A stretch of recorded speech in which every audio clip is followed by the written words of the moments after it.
Allez, aujourd'hui on va parler d'un jeu que vous connaissez probablement déjà, mais on va également parler de son extension. Il va s'agir ici d'Acropolis et du coup de son extension Athéna. Alors dans le doute, pour ceux qui ne connaissent pas, on est sur un jeu de placement de tuiles familial, ça sera pour 1 à 4 joueurs et on est sur des parties d'une trentaine de minutes. Alors on va dans un premier temps voir ensemble les règles du jeu de base, mais pour ceux qui souhaitent directement s'intéresser à l'extension, donc Athéna, je vous invite à voir le chapitrage présent en description. Et comme d'habitude, avant de démarrer, n'hésitez pas à laisser un petit pouce bleu et à vous abonner si ce n'est pas déjà fait, tout ça, ça permet de soutenir grandement la chaîne. Et sur ce, c'est parti. Une partie d'Acropolis va se jouer à tour de rôle en commençant par l'architecte en chef, donc qui est le premier joueur, et vous allez jouer jusqu'à ce qu'il ne reste plus qu'une seule tuile dans le chantier. A votre tour, vous devrez prendre une tuile de la rivière et l'ajouter à votre cité. Ce sera ensuite au joueur suivant de jouer. Lorsque vous récupérez une tuile, si vous décidez de prendre la première, elle sera gratuite. Par contre, vous devrez payer une pierre par tuile qui précède celle que vous prenez. La tuile ainsi récupérée devra être ajoutée dans la cité. Si vous la posez au premier niveau, elle devrait être adjacente à une autre tuile par au moins un bord. Et sinon, si vous décidez de la placer en hauteur, elle devrait être construite sur 3 hexagones de moins de 2 tuiles. Et sur une tuile, vous allez pouvoir trouver 3 types de constructions. Avec des carrières, dès lors que vous en recouvrez une, vous allez gagner une pierre. Les places, qui vont démultiplier la valeur de vos quartiers. Et enfin, les quartiers, qui rapportent des points s'ils sont bien placés. Et d'ailleurs, sur ces derniers, vous allez en retrouver 5 de couleurs différentes. Vous aurez les habitations en bleu. Seuls ceux qui font partie de votre plus grand groupe adjacent vous feront gagner des points. Vous aurez les marchés en jaune qui ne doivent pas être adjacents entre eux si vous voulez valider les points. Les casernes en rouge qui devront être en périphérie de la ville pour être validés. Les temples en violet qui devront être entièrement entourés. Et enfin les jardins en vert qui n'ont aucune contrainte de placement pour valider les points. Et en fonction d'où vous positionnez vos quartiers, ils auront une valeur différente qui dépendra de sa hauteur de construction. Au niveau 1, il aura une valeur de 1, au niveau 2, une valeur de 2, et ainsi de suite. Lorsqu'il ne reste plus qu'une seule tuile dans le chantier, vous devrez placer la tuile restante en première position. Vous allez ensuite placer les tuiles d'une pile à la suite, et vous changerez enfin de premier joueur. Et s'il n'y a plus de piles disponibles, vous passerez au décompte des points. Pour cela, pour chacun de vos quartiers, vous allez compter le nombre d'étoiles et la valeur totale en fonction des contraintes de pose, que vous allez multiplier ensemble. Cela donnera les points de chacun de vos quartiers. Vous ajouterez enfin un point par pierre en votre possession. Et le joueur qui en a le plus remporte la partie. En cas d'égalité, c'est le joueur avec le plus de pierres qui gagne. Et passons à présent sur l'extension Athéna.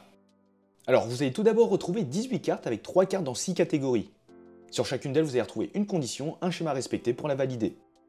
Vous allez également retrouver des mini-tuiles qui seront de 3 types, avec des places qui donneront donc des points à vos quartiers, des doubles quartiers et des quartiers simples.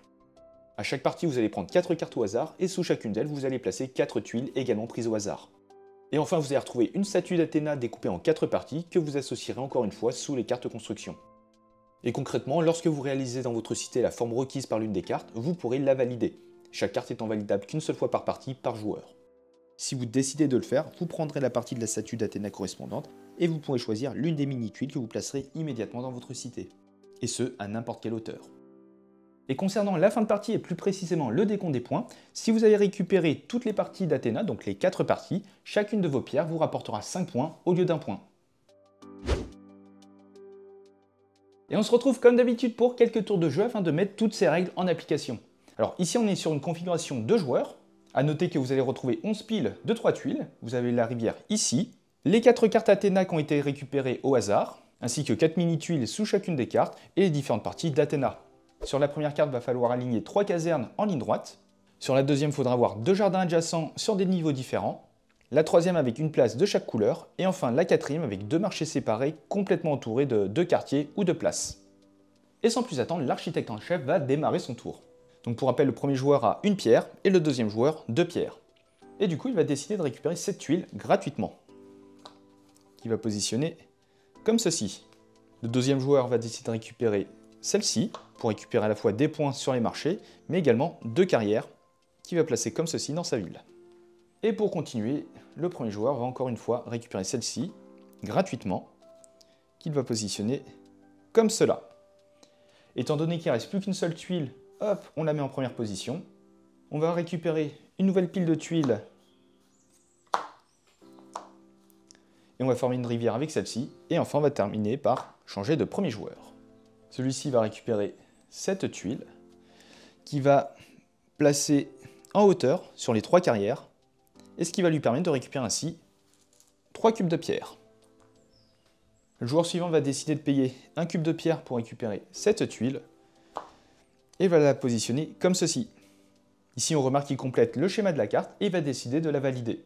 Il va décider de récupérer cette tuile qu'il va placer ici. Alors ici, on remarque que le temple est bien entouré et que ce marché n'est pas adjacent à celui-ci. Et bien sûr, il va récupérer une partie d'Athéna. Et pour terminer, le premier joueur va récupérer cette tuile, qui va le placer comme ceci. Il a donc 2 étoiles en bleu qu'il va pouvoir multiplier par la valeur totale des quartiers, des habitations en fin de partie. Concernant ce joueur, il a certes beaucoup de marchés et beaucoup de casernes, mais il n'a pour l'instant aucun point en jaune et en rouge. Et vous allez ainsi continuer les tours jusqu'à arriver à la fin de partie, et après un décompte des points, le joueur qui en a le plus remporte le jeu.